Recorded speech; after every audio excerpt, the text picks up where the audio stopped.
Começamos por volta de 10.000 a.C. Em vários lugares do mundo, o homem deixa o modo de vida caçador-coletor para se tornar sedentário, desenvolvendo a agricultura e a pecuária. Os alimentos tornam-se mais abundantes, a população aumenta e os que estão em melhor situação, por ocupar as melhores terras, formam uma elite, iniciando desigualdades sociais crescentes. Na Mesopotâmia, o aparecimento da escrita nos oferece a primeira evidência concreta da escravidão. Os escravos são prisioneiros de guerra que, em alguns casos, poderiam ser comprados de volta por suas famílias, ou são pessoas endividadas que se escravizaram pelo tempo necessário para pagar suas dívidas. Famílias ricas e poderosas possuem alguns escravos, enquanto os palácios podem ter centenas. Os homens são usados como força de trabalho na produção agrícola ou na construção, enquanto as mulheres são frequentemente designadas como criadas, concubinas ou em trabalhos como a tecelagem. Por volta de 1750 a.C., Hammurabi, o rei da Babilônia, escreve um código de leis que detalha, entre outras coisas, o tratamento dos escravos e as penalidades que eles enfrentariam. A escravidão também é mencionada de diferentes formas no Antigo Egito, assim como nos textos do Antigo Testamento que descrevem o tratamento reservado aos escravos, mas, atualmente, não há evidências arqueológicas da escravidão do povo hebreu no Egito nem de seu êxodo. Na Grécia Antiga, a ilha de Quíos especializou-se na produção de vinho, o que requer uma grande mão de obra. Navios comerciais então partem para comprar escravos não gregos que foram sequestrados da Trácia, Sítia e Ásia Menor. Em Quíos, alguns deles acabam nas vinhas, os outros são vendidos principalmente no mar Egeu. A cidade é especializada neste mercado muito lucrativo. Outras cidades gregas seguem o exemplo, e a população escrava aumenta em todos os lugares. Tanto que por volta de 400 a.C., cerca de metade da população de Atenas é escravizada. Mais tarde, Roma segue este exemplo. Os escravos vêm de conquistas militares e de incursões organizadas por mercadores nas regiões fronteiriças, onde viviam os chamados povos bárbaros. Os escravos são então vendidos em mercados de escravagistas. O valor de um escravo varia de acordo com o seu sexo e idade, mas por volta do 1º século depois de Cristo, um escravo valia aproximadamente 1 ano e meio de salário. Possuir um escravo é um sinal de riqueza e sucesso. Os mais ricos às vezes têm milhares de escravos reunidos em imensos domínios. A condição dos escravos varia de lugar para lugar. Alguns trabalham em minas, outros são serventes e finalmente os mais instruídos podem ocupar cargos importantes, como o de contador, por exemplo. O século VII marca o início das conquistas muçulmanas. Os prisioneiros dessas conquistas são escravizados para aumentar os exércitos árabes. Após a conquista do Egito, os muçulmanos avançam sobre os bizantinos e os berberes ao oeste e sobre os núbios ao sul. Em 652, após o fracasso do cerco de Dongola, é assinado um tratado de paz com os núbios e ambas as partes começam a negociar. Os núbios se comprometem a fornecer 360 escravos saudáveis, homens e mulheres, todos os anos. Este tratado durará quase 7 séculos. Mais a oeste, após 60 anos de resistência, as costas do norte da África são conquistadas. Berberes são capturados e escravizados. Em reação, muitos se convertem ao Islã porque é proibido escravizar um muçulmano. No norte da Europa, os vikings dominam os mares. Durante ataques e pilhagens, os cativos são feitos escravos e mantidos por seus sequestradores ou vendidos em mercados. Os mais educados, provenientes de mosteiros, são vendidos a um preço mais alto em Veneza ou Constantinopla. No leste, os vikings chamados de varegues controlam uma rota comercial que segue do rio Dnieper até Constantinopla. Lá eles vendem, entre outras coisas, escravos eslavos capturados no caminho. No Califado Abássida, a maioria dos escravos, das conquistas e das rotas comerciais acabam em Bagdá.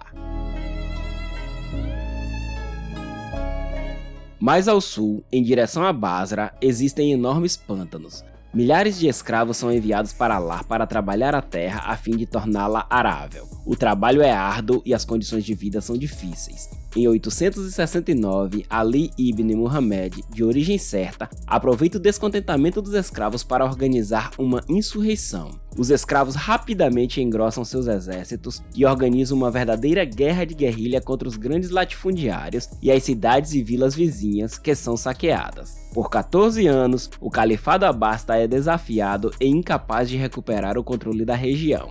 Finalmente, a revolta é derrotada e reprimida. Após o fracasso da escravidão em massa na produção agrícola, a escravidão doméstica é favorecida. Além disso, o califa, para fortalecer seu poder, cria uma guarda pessoal. Jovens escravos da Ásia Central e do Cáucaso são convertidos ao Islã e treinados em combate para formar um exército leal chamado de Exército Mameluco. Mas o Califado Abássida declina devido a divisões internas, cruzadas cristãs da Europa e finalmente conquistas mongóis da Ásia. O exército mameluco, depois de repelir a Sétima Cruzada, assassinou o herdeiro Ayúbida e fundou o Sultanato Mameluco. Alguns anos depois, em 1258, os mongóis tomam Bagdá. O herdeiro Abássida foge para o Cairo. Sem mais acesso à Ásia, os escravos agora vêm principalmente da África subsaariana. Após a conquista do norte da África, os árabes descobrem as rotas comerciais berberes que atravessam o deserto do Saara para negociar com o Império do Mali, rico em ouro e escravos. A maioria são cativos de povos animistas mais ao sul. Os escravos são vendidos por caravanas tuaregues que levam vários meses para atravessar o deserto até chegar ao Cairo. Lá, os sobreviventes são vendidos em mercados para se tornarem servos. A maioria dos escravos são mulheres que se tornam servas ou concubinas. Possuir um escravo aumenta o prestígio de uma família, então a demanda aumenta e o tráfico transsaariano de escravos cresce. Estima-se que entre 3,5 e 7 milhões de escravos passaram por essas rotas ao longo de 1000 anos. Ao norte da bacia do Mediterrâneo, o Império Otomano cria um exército de janízaros, ou seja, jovens escravos cristãos europeus que são convertidos ao islamismo e depois treinados para a guerra para servir ao sultão. Finalmente, as repúblicas italianas controlam as principais rotas comerciais da bacia do Mediterrâneo. Gênova e Veneza competem pelo lucrativo comércio de escravos, em particular estabelecendo entrepostos comerciais na Crimeia, de onde vêm cativos eslavos e caucasianos. No oeste da Europa, Portugal aproveita a criação da caravela, um navio mais manobrável para iniciar as explorações ao longo da costa africana em busca de novas rotas comerciais. Depois de descobrir o povo Akan, dono de inúmeras minas de ouro, os navegadores portugueses descobrem uma ilha desabitada que chamam de São Tomé. Em 1483, chegam ao Reino do Congo, com o qual iniciam relações diplomáticas e comerciais. Portugal fornece mercadorias europeias como louças e armas de fogo que são trocadas por escravos. Estes são levados para a Península Ibérica ou trocados por ouro em Elmina, para o trabalho nas minas, ou são vendidos a colonos portugueses em São Tomé, onde o clima permite o cultivo da cana-de-açúcar. Sendo o açúcar, então, um produto raro e caro muito apreciado na Europa. Escravos, ouro, açúcar e especiarias vindas da Ásia estão tornando Portugal muito rico, e em menos de um século, Lisboa se torna a cidade mais rica da Europa. Mais a leste, o Império Otomano, que havia tomado Constantinopla, agora domina as rotas comerciais. No Mar Negro, os tártaros da Crimeia fornecem escravos sequestrados. Em toda a bacia do Mediterrâneo, católicos e muçulmanos se enfrentam por meio de ataques. Muçulmanos capturados acabam como remadores em galés católicas, enquanto piratas do norte da África organizam ataques também no Oceano Atlântico para capturar cristãos que acabam em seus mercados de escravos. Em 1595, em São Tomé, os escravos, que agora são a maioria, se revoltam. Portugal retoma o controle, mas agora o país dá mais interesse às terras que controla nas Américas, para onde já foram enviados 300 mil escravos para trabalhar no cultivo da cana-de-açúcar. Os países da Europa Ocidental, com acesso ao Oceano Atlântico, seguem gradualmente o modelo português e estabelecem um comércio de escravos globalizado que ocorre principalmente em 3 continentes. Holanda, Inglaterra e depois França criam empresas para assumir esse novo negócio. Seus navios são carregados com artesanato europeu, como tecidos, metais e armas. Eles partem para a costa africana para trocar seus bens por escravos. Estes últimos são prisioneiros de guerra ou são resultados de sequestros. Centenas de escravos são amontoados nos porões dos navios em péssimas condições para viagens à América que duram vários meses. A maioria acaba no Brasil e no Caribe, onde o clima é ideal para o cultivo da cana-de-açúcar, mas também de café, algodão e fumo. Os grandes latifundiários europeus, chamados de plantadores, trocam os escravos por metais preciosos e produtos locais. Os navios então retornam à Europa para vender os produtos americanos nos mercados europeus. As empresas obtêm grandes lucros e organizam cada vez mais remessas. A Europa Ocidental está ficando rapidamente mais rica à custa da força de trabalho da África e da terra cultivável da América. Os estados europeus, para garantir seus lucros, promulgam novas leis para controlar esse mercado. Na Europa, o refino do açúcar e a alta demanda por artesanato geram muitos empregos, enquanto a repentina abundância de produtos americanos nos mercados reduz os preços, tornando-os acessíveis a uma grande parcela da população. Na África, a demanda por escravos torna-se tão grande que seu valor dispara, levando a guerras pelo controle do comércio. Os sequestros são organizados cada vez mais para o interior, às vezes resultando na tomada de aldeias inteiras que passam de mão em mão para terminar em navios europeus. Finalmente, na América, a população negra aumenta rapidamente no Brasil e no Caribe. Aqueles que conseguem fugir são chamados de quilombolas. Eles formam comunidades em áreas remotas e de difícil acesso. Para as potências europeias, a competição pelo controle das terras cultiváveis é cada vez maior, o que provoca guerras. Ao fim da Guerra dos 7 Anos, a França cede suas colônias norte-americanas à Grã-Bretanha e à Espanha, mas mantém, a todo custo, a maior parte de suas ilhas açucareiras. Em 1781, o navio britânico Zong, recentemente capturado dos holandeses, deixa a costa da África com 442 escravos a bordo, o dobro de sua capacidade. Após 2 meses de navegação, o navio chega ao seu destino, a ilha da Jamaica. Mas a tripulação confunde a ilha com São Domingos e continua para o oeste. 500 quilômetros adiante, o capitão entende seu erro, mas é tarde demais, pois demoraria mais de 10 dias para voltar, e o navio, que não havia feito escala para reabastecer e renovar as provisões, já não tem água suficiente para durar tanto tempo. A tripulação decide então jogar 132 escravos, incluindo mulheres e crianças, ao mar. Apenas 208 escravos chegam à Jamaica. A empresa que organizou a expedição pede uma indenização à sua seguradora, mas esta recusa-se e inicia-se um julgamento em Londres. O caso é acompanhado e tem repercussão na opinião pública, o que fortalece os movimentos abolicionistas. É fundada a Sociedade para efetuar a abolição do tráfico de escravos e, apesar de sua influência ainda fraca, obtém a primeira lei limitando o número de escravos por navio.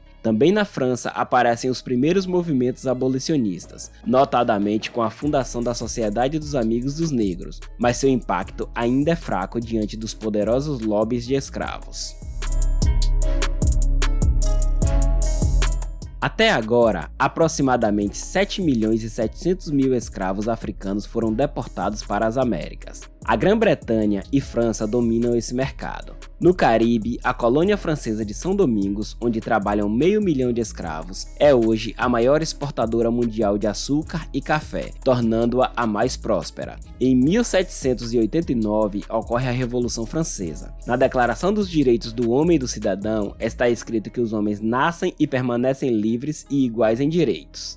Em São Domingos, essas palavras ressoam entre os escravos e libertos que se revoltam. Um comissário civil francês é enviado para restaurar a ordem. Ele proclama a emancipação dos escravos, obtendo seu apoio militar em meio à guerra contra a Grã-Bretanha e Espanha. No ano seguinte, em Paris, a escravidão é oficialmente abolida em todas as colônias francesas. Mas, em 1802, Napoleão, que havia tomado o poder, restabelece a escravidão e tenta recuperar o controle de São Domingos enviando um exército, mas este é derrotado. Em 1º de janeiro de 1804, a República do Haiti proclama sua independência. É a única república que surgiu de uma revolta de escravos e libertos. No entanto, o novo país terá de pagar um alto preço à França, o que o enfraqueceria economicamente.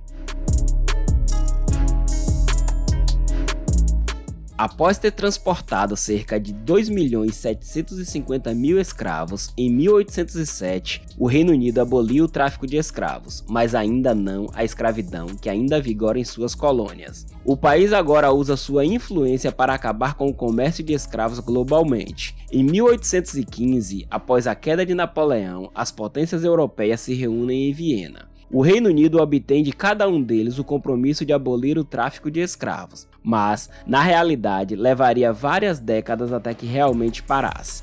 O Brasil resiste e continua a importação massiva de escravos para a cafeicultura.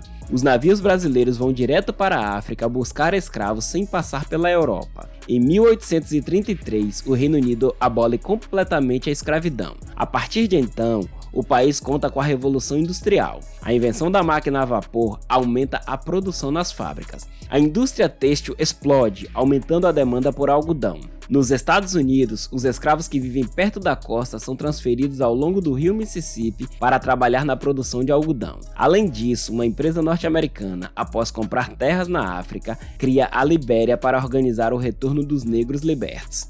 Em 1847, a Libéria conquista sua independência e se vê governada pelos recém-chegados, em detrimento das populações locais. Em 1848, a França abole por sua vez a escravidão. Cerca de 250 mil escravos são libertos. Para evitar que os fazendeiros se separem, o Estado compensa suas perdas pagando e facilitando a importação de mão de obra barata, principalmente da Índia e da China. Finalmente, nos Estados Unidos, após a Guerra Civil e a vitória dos exércitos do Norte, a escravidão também foi abolida. Mas em todos os ex-territórios escravistas, a situação continua complicada para os libertos. Muitas vezes são confinados em guetos, controlados e em muitos casos continuam a ser explorados sem direitos nem rendimentos. Zanzibar é o último grande porto de comércio de escravos. Caravanas suaílis partem em direção aos grandes lagos africanos. Os capturados são então enviados principalmente para as plantações de Omã. Em 1876, o Reino Unido consegue ali o fim do tráfico de escravos.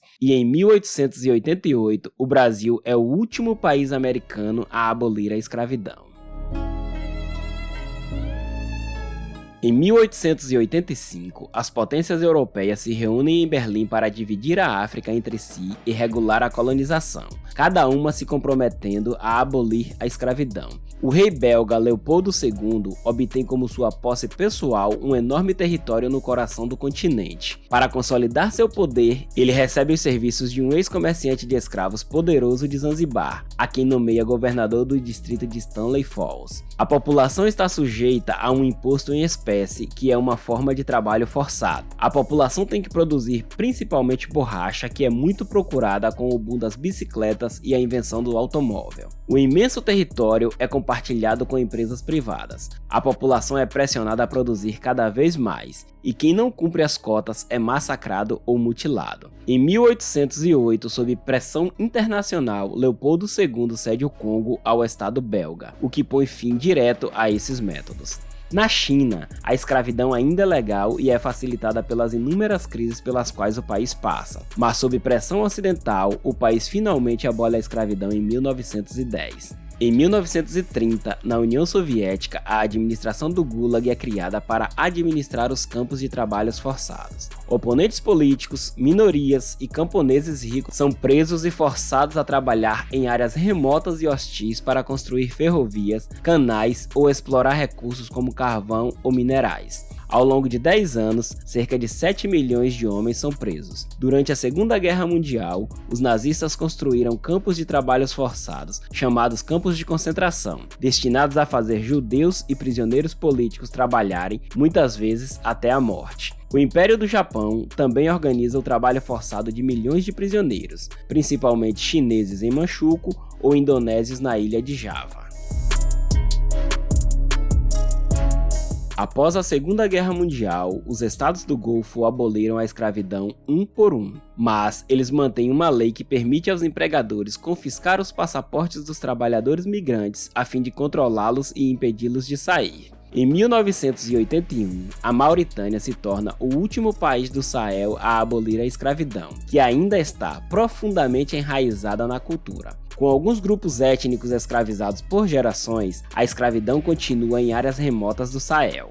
Em 1992, o Paquistão se torna o último país a abolir a escravidão, libertando milhares de camponeses que trabalhavam para poderosos latifundiários. Na Coreia do Norte, prisioneiros da Guerra da Coreia e prisioneiros políticos, homens, mulheres e crianças são explorados em campos de trabalhos forçados. Além disso, o país exporta sua mão de obra escrava para o mundo todo, principalmente para campos de trabalhos forçados na Rússia e na China, o que rende muito dinheiro. Em 2017, o país testa com sucesso um míssil balístico intercontinental, ameaçando diretamente os Estados Unidos. Em retaliação, a ONU impõe novas sanções, incluindo o retorno de trabalhadores norte-coreanos ao país. Em outubro de 2018, a China reconheceu a existência de campos de reeducação em Xinjiang, onde parte da população muçulmana uigur está internada. Alguns campos são acusados de organizar trabalhos forçados em fábricas ou plantações de algodão. Em 2021, segundo as últimas estimativas da Organização Internacional do Trabalho, existem cerca de 50 milhões de escravos no mundo, mais do que nunca na história. 21,3 milhões são vítimas de trabalhos forçados, dos quais 3,3 milhões são crianças, enquanto 22 milhões de pessoas, a maioria mulheres, são vítimas de casamento forçado, considerado uma forma de escravidão sexual e doméstica. Finalmente, 6,3 milhões de pessoas, novamente principalmente mulheres, são vítimas de exploração sexual comercial no mundo. No total, as mulheres representam cerca de 70% dos escravos do mundo.